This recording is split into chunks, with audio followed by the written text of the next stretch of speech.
Hi guys, welcome back to my channel. I am Joyce and this is Warner. And in this video, we're gonna share with you how we got our H-1B petition approved and how we DIY'd our VisaScreen and Credential evaluation under CGFNS, now called True Merit.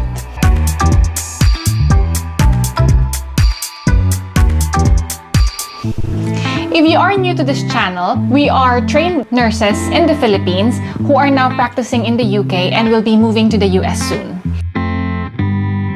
What is an H-1B visa? So an H-1B visa is a non-immigrant visa for specialty occupations. And these specialty occupations basically require at the minimum, a bachelor's degree. So for nurses in the US, it's basically an RN BSN level. It's basically a working visa. How did we get on the H-1B route and why did we choose this over EB3? So at the first stages, we weren't really looking for the H-1B visa itself. We were just looking in general for a US employer. I was scrounging through the comment section in one of the posts in a Filipino group to the USA in Facebook and reached out to them. So around November time, we found the agency and they had a client that was sponsoring a H-1B route. Now, why did we go over the H-1B rather than the EB3 or the green card, the usual green card route for nurses? First and foremost, the H-1B visa is not affected by retrogression. And although I know there is a limit for the H-1B visa issuance for the US yearly, the employer we have is exempted from it because they're a non-profit organization. And another thing is, both of us were hired for an H-1B sponsorship. So it's very hard to find as a couple that you'll be employed in the same place, in the same state. So another advantage of the H-1B visa is it is dual intent, meaning you can apply for the green card while you are still under the H-1B visa. In our case, our employer has offered to sponsor our green card or EB3 application after a year of working under them with the H-1B visa. So that's pretty good. And we're already in the US while waiting for the green card application to progress. Doesn't matter how long the retrogression is, we're already earning in dollars by that time. One disadvantage though for H-1B visas are for your dependents because they can't work. They will be under the H-4 visa as a dependent for the H-1B holders. So they won't be able to work until they get their authorization to work, which is, I think, once you get your approval for your green card application. So what were the requirements we submitted? First and foremost, if you're looking for employers, it will be best if you're already an NCLEX passer and if you have a recent bedside experience, which is in the hospital.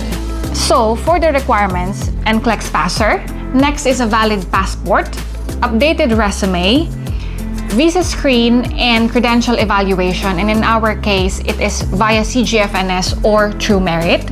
And the next is completing the forms provided by the immigration lawyers. In that form, they asked us about our personal details, employment history, contact details, any dependents, in our case we don't have, criminal history, travel history in the last 5 years, and then travel plans in the next 6 months. Lastly is a valid USRN license in the state that you're applying for. In our case, we had to have our license endorsed to Pennsylvania. Now, what happens after the employer has filed the application? So once they've done that, you're basically just waiting for the result, and there's really just 3 results. You either get approved, denied, or they ask for more documentation, which they call as an RFE. Now in our case, we got approved, so we didn't really had any problems. But in the other 2 results, we can't really give any feedback because we haven't experienced it. But among our group, a few had in RFE results, and the results after that were quite positive, really. So basically, when you get an RFE, it just takes longer for yours to get approved, but it's not a definite guarantee that you'll get approved still. So it still depends on the documentation you provide when they ask for it. Now, after the notice for approval happens, in our case, our immigration lawyers emailed us to notify us of the approval. USCIS will send the Form I-797 or the notice approval to the immigration lawyers, and the immigration lawyers should send the actual physical form to wherever you are. So in our case here in England. Now that takes a while, so an advice for me is really you start filling up the form DS-160. Basically is an online visa application form which can be found in the Department of State's Consular Electronic Application Center, which is in the link in this video or in the description below. After you put your location, fill up the security code, it's gonna bring you to a page asking for a security question specific to you. That's what you are gonna use whenever you try to go back to your application and finish it, because again, it's a long form. Take note that it takes around, I think, 30 or 60 days from the starting this application with the DS-160 before it expires. So make sure you finish it within that time frame, and take note of the application ID that the website will give you, because those are the things you'll need every time you're gonna go back to the website to finish up your DS-160 form.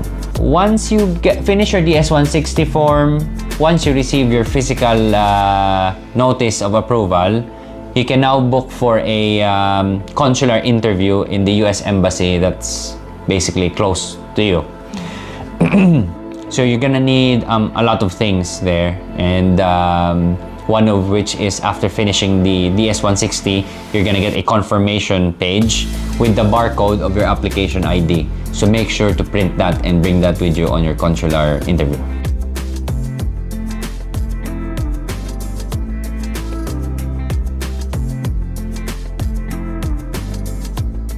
Now we're gonna share with you how we completed our VisaScreen and credential evaluation under CGFNS by ourselves. So the first one is the VisaScreen, which I completed first. There are 5 main things that we have provided for the VisaScreen. First one is the application document, and under that is the payment, photo, which they will tell you the specifics about, and then lastly, because I have made an account prior to getting married, I had to provide a name change proof.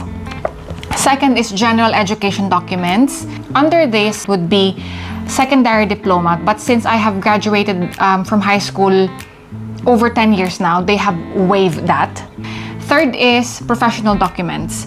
So for professional documents, we've sent 2 things. First is the transcript validation form, and then the diploma. Following that are the license or registration documents. For me and Warner, we have sent the following. First is from our registration here in the UK, which is from NMC. Second is from the Philippines, which is from PRC. Third one is from our 2 licenses in America, which is first the Northern Mariana Islands, and then now the Pennsylvania. Next to that is the exam documents. This includes the NCLEX and IELTS or English Proficiency Test.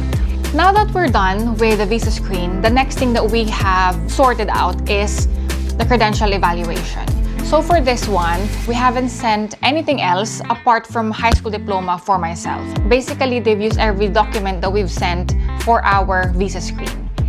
And although they have waived my high school diploma for the VisaScreen, it is the requirement of the Pennsylvania state, so I had to send one. Now that concludes our video for today. In the next few weeks, we will be sharing with you our experience with the H-1B visa interview. I hope you find this helpful, and if you have any questions regarding the whole process, please don't forget to comment below, and I hope you find this helpful. Thank you, and see you again on the next video. Bye!